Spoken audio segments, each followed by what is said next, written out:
And thank you for coming. Before we get into the details, can I ask everybody to switch off or mute their phones? I think I have done mine. Yeah. We're not expecting a fire drill this evening. So in the event there is a fire alarm, we have 3 exits. One over there, to the left here, and the quickest one is through here. So those are the fire exits. Now, I'd like to welcome everybody to the opening session of this exhibition, for which we have spent, or colleagues have spent, a great deal of time pulling together. The title is the 20th anniversary of press and freedom of expression clampdown in Eritrea. My name is Habta Hagos. I'm the chair of Eritrea Focus. This exhibition has been organized by Eritrea Focus in partnership with Amnesty International and PEN Eritrea, to whom I want to extend my deepest gratitude. Through this exhibition, we remember the 33 journalists, parliamentarians, and activists who have collectively served 660 years in jails for crimes they have never been convicted in any court. To say they are in jails is in fact an understatement, because these prisoners are in effect in torture chambers where they have been horrifically abused day in and day out for the last 20 years, since September 2001. The Eritrean government, who has inflicted this despicable suffering on these innocent people, want them to be forgotten. But they shall not be forgotten. Let's all remember them by bowing our heads in a minute's silence.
Thank you.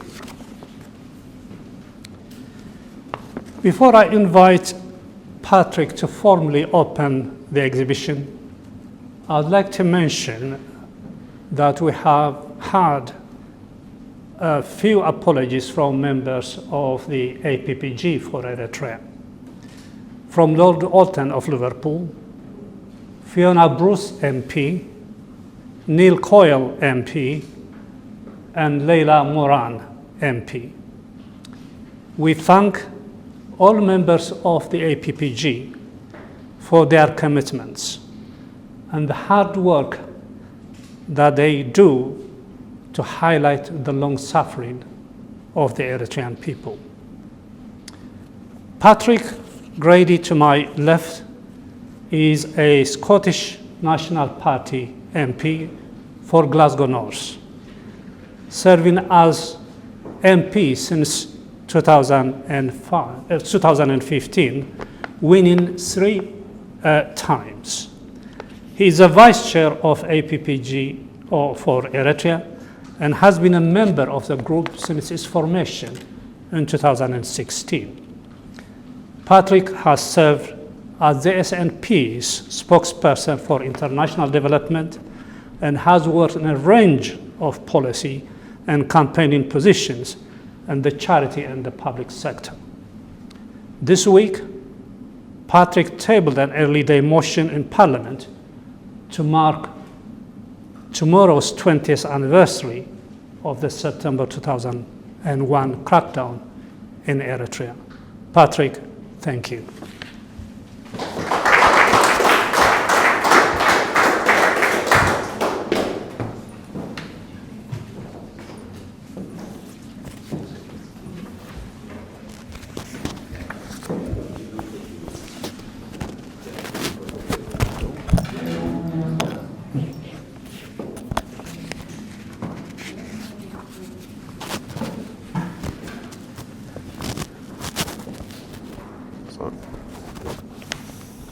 Sorry.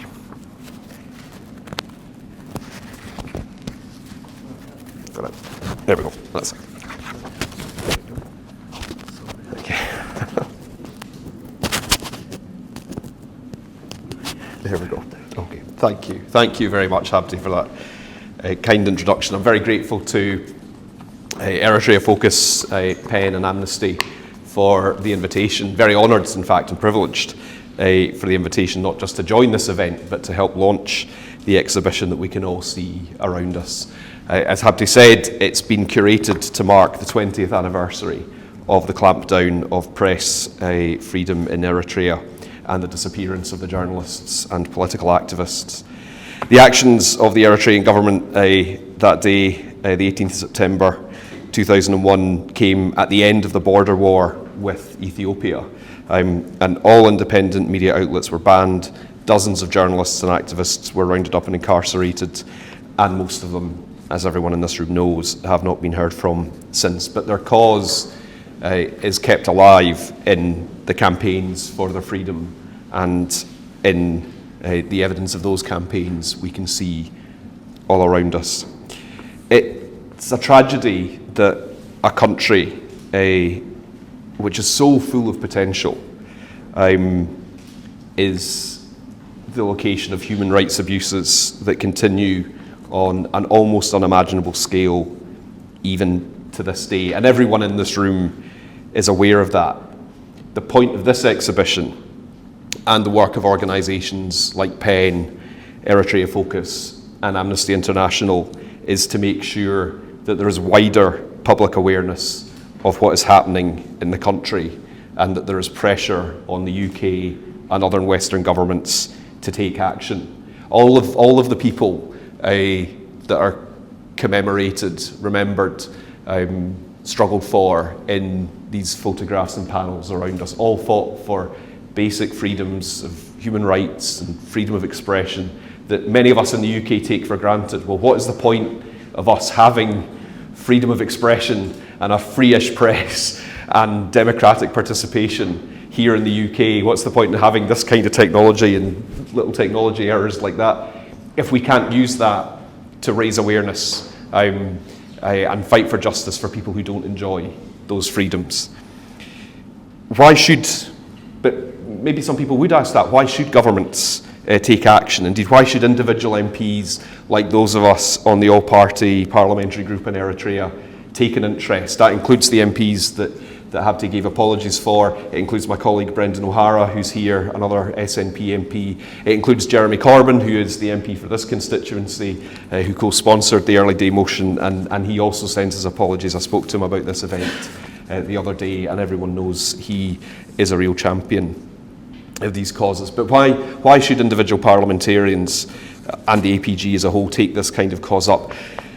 First, there's a moral imperative. The stories and the testimonies that we can read around us and that we have heard at meetings of the APPG have literally been enough to make some of us weep. We've heard from families who have no idea where their loved ones are or if they will ever see them again. We've heard from people who have escaped detention of their experiences of being locked up in shipping containers buried under the ground in the desert heat. And we've heard from expats living here in the UK but still in fear of a knock on the door or of being reported. And the abuse of one person's human rights is an abuse of all of our rights. Our collective human dignity is affronted and diminished when any other human being is treated in such a way. And we know that those stories and testimonies still come through the expat community, through the Secretariat of the APPG, and through others.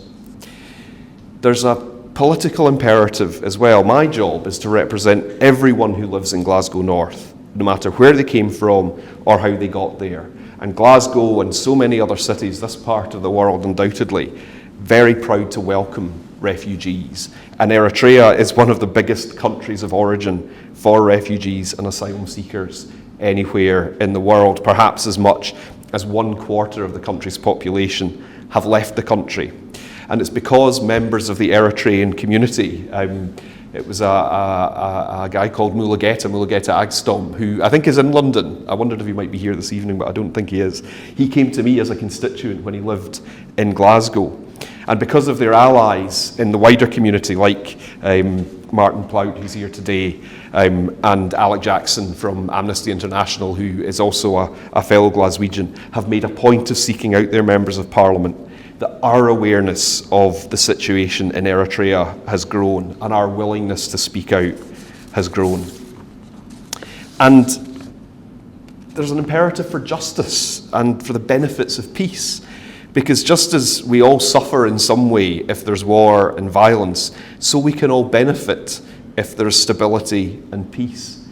It's in all of our interests for conflict in Eritrea, for Tigray, for Oromia, for Sudan and South Sudan and across the continent of Africa and indeed around the world to come to an end, because with peace and stability, the true potential of those beautiful countries and their wonderful people and culture and the economic potential can be fully and properly realised. So I hope that the exhibition over the next few days, at least in some small way, helps to rise to these challenges. And I know there are plans to make sure that it can be exhibited elsewhere, and on behalf of the APPG, I will be very happy to make sure that we find a way to exhibit at least some of these panels in the House of Commons and in other appropriate locations around the country. So I just want to thank once again the organisers and the sponsors of the exhibition, particularly PEN Eritrea, Amnesty International and Eritrea Focus. I want to thank and congratulate all the team at Eritrea Focus behind putting the panels together and getting them on display for us. It can't have been an easy job to have to go through all these different individual stories, individuals that will be known, no doubt, to many members of the expat community and people here in this room. And I believe Samuel is one of those people, and he can't be here with us tonight because he's not too well. But I think anyone who spends time looking and reading the stories and the testimonies and the images around us, they will stay with us for a very long time, and I hope that they will continue to inspire us all to continue in the struggle for justice and freedom in Eritrea and around the world. Thank you.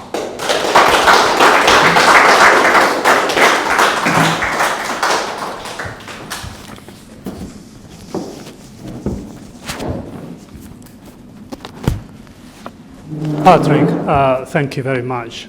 Our next speaker was going to be Samuel Gabriel, who unfortunately is unwell today. Samuel was the instigator, in fact, of this exhibition. When he called me in March of this year, saying it would be good to organize an exhibition to remember those people who were incarcerated in 2001, I said, wow, that is something that did not cross my mind, and an exhibition we must do. Since then, he and his colleagues worked very, very hard to collate the information that we all can see around the venue. Samuel was a journalist in Eritrea, and I think he knows almost all of the prisoners that are being exhibited here. And because of that, he was able to document factual information on almost every one of them. And for that, we're very grateful. Samuel has sent a statement to be read here, and I'll ask Dr. Mabrahtu, a member of the Eritrea Focus, to read it for us. Over to you, Mabrahtu.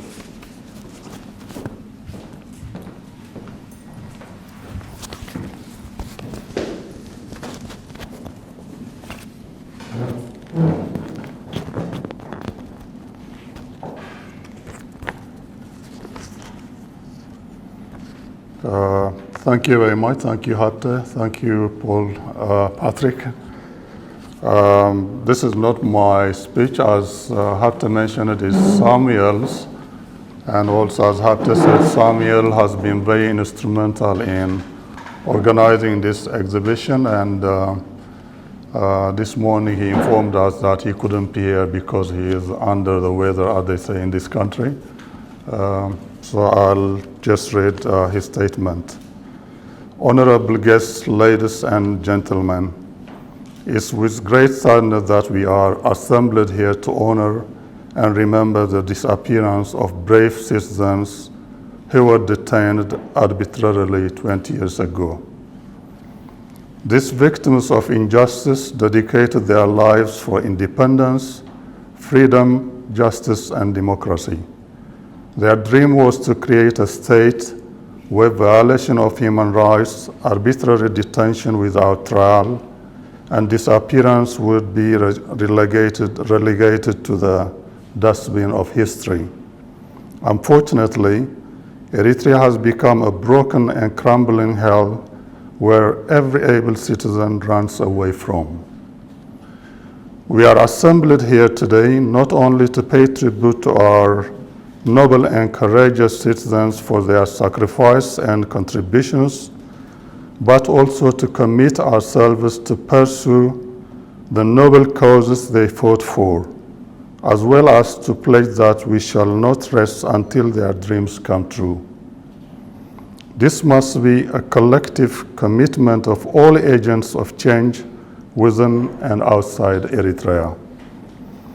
The UN Council of Human Rights and many other international and regional human rights organizations and the Eritrean justice seekers have been calling for justice, but to no avail. The continuous appeals launched by different human rights organizations and others have fallen on deaf ears. There have been unverified reports that some of these individuals are still alive in prison, but none of them has been seen or heard from since their arrest in September 2001. Among the disappeared are true politicians, professional journalists, economists, pharmacists, engineers, educators, writers, editors, photographers, and freelance contributors to the short-lived independent media. Such skills are in short supply in the country, and therefore their absence is felt deeply. Many of the disappeared journalists were my personal friends, and close colleagues. This includes Siyum Tsahaye, Fisahaye Yohannes, aka Joshua, Dawit Isaac, Saleh Al-Jazair, and Tamasgan Gabriel. I worked with them closely in different capacities. During the first 6 months of their detention, the journalists were kept in Asmara, in the notorious police station number 1, locally known as Karshali. At that time, they staged hunger strike and demanded that they should be brought before the court of law and their case should be looked at in accordance with Eritrea's free press law.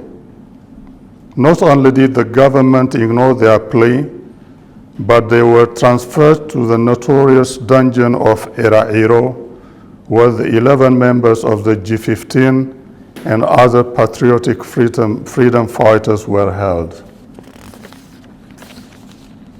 Although this exhibition is focusing on the prisoners, the memory and suffering belongs to all Eritreans. It belongs to all political prisoners of conscience who have been suffering from over 2 decades. Ladies and gentlemen, the Eritrean people memorialized the month of September for 2 reasons. Firstly, September was the month when the Eritrean War of Independence was declared 60 years ago. September is also remembered as the month when the flame of freedom was extinguished exactly 20 years ago now. Our people fought and won the 30th year of independence against all the odds. The present war for freedom will inevitably be won provided we fought in unison, setting aside all the petty problems that divide and weaken the Eritrean society. We owe it to the families, children, siblings, and to the tens of thousands of prisoners, to the veteran fighters, journalists, and above all, to those who laid down their lives for freedom, democracy, and justice. Let us all stand together in pursuit of noble causes of justice, fairness, unity, freedom, and respect of the rule of law and life. Finally, I'd like to thank the different international and regional human rights advocates, such as Amnesty International, Human Rights Watch, and Journalists Without Borders, who contributed in making this event possible. We also would like to express our gratitude and appreciation to those who persistently called for democratic change in our country, including the All-Parliamentary Party Group for Eritrea, APPG, for standing with Eritrea and its people. I would also like to thank every single individual who took part in this project and the organizations who sponsored us to hold this promising event. We are grateful for the support provided to us by Eritrea Focus, Amnesty International, and PEN Eritrea. Thank you.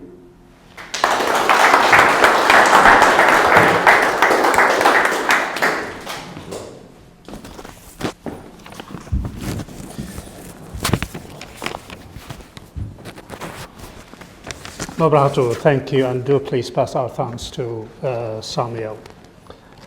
Our next speaker was going to be Jeremy Corbyn, who regrettably can't be with us this evening. So I'll move to the next meant to be a speaker, but sent us a statement from Amnesty International.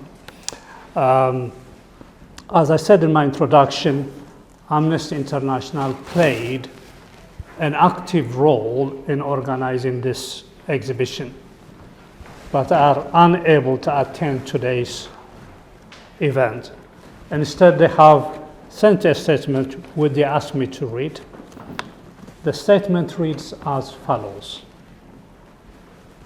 Amnesty International remains committed to campaigning for the release of prisoners of conscience in Eritrea, and that there are amnesty groups throughout the 4 nations of the United Kingdom that take actions every month to ensure that the prisoners are not forgotten. You are all welcome to join the amnesty campaign by contacting Alex at alex.jackson@amnesty.org.uk. I can share that with you after the meeting.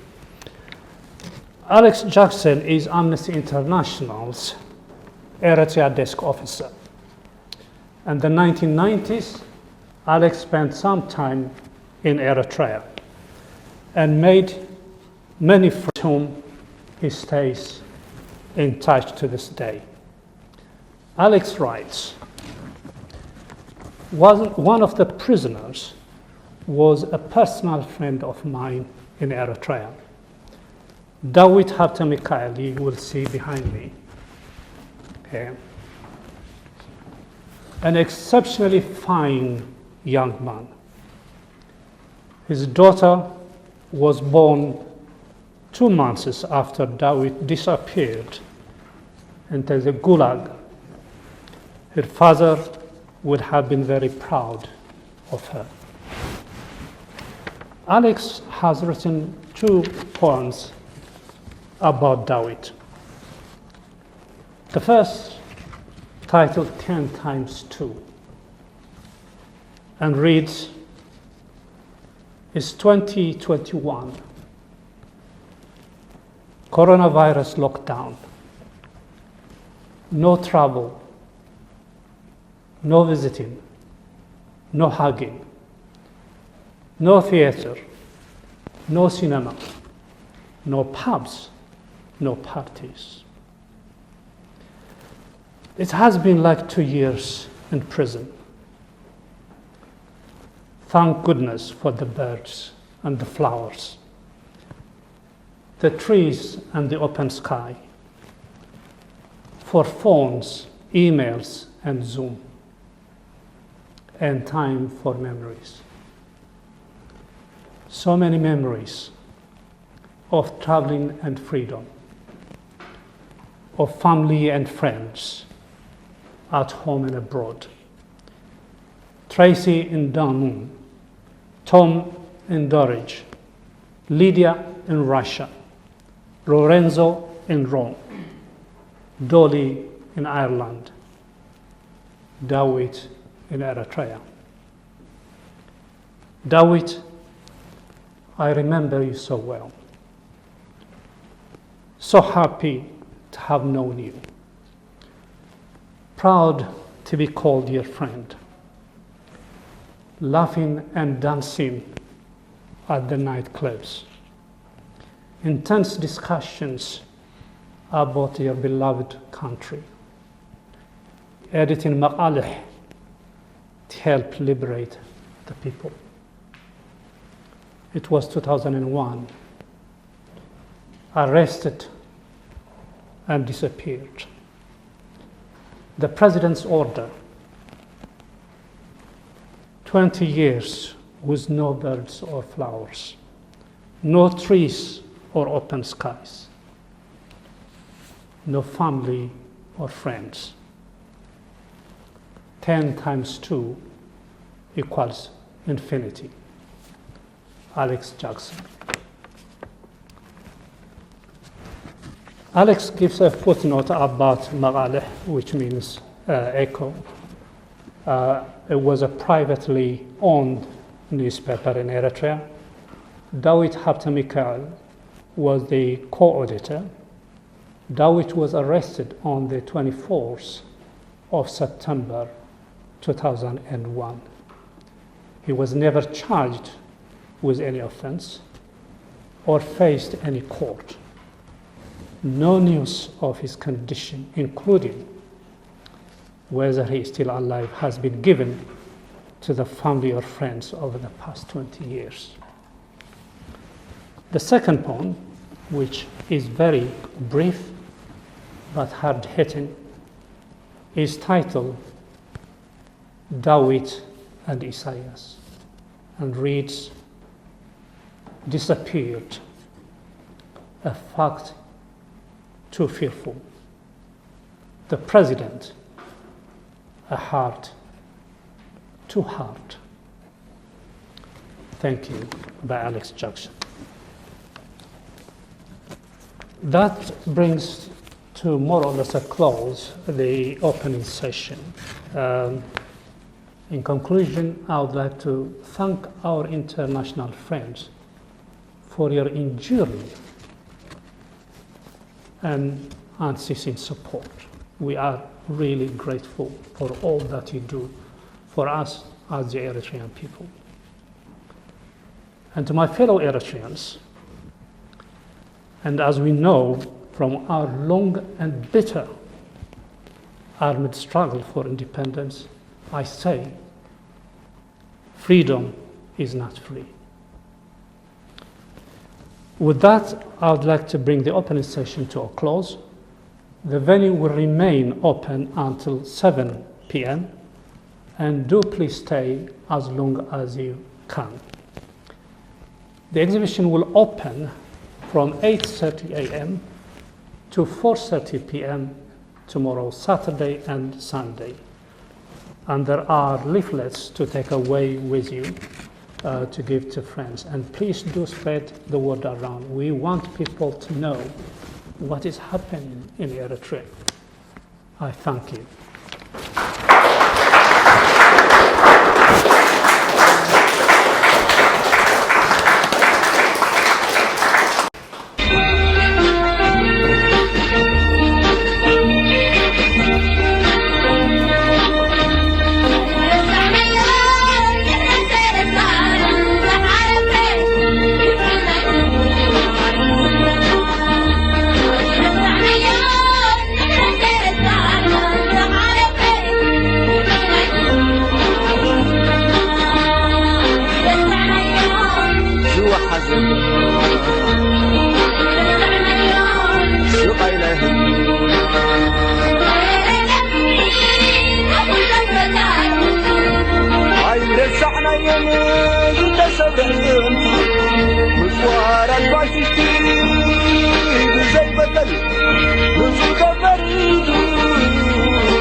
وحاول حارون يرسعنا أنا خير سانا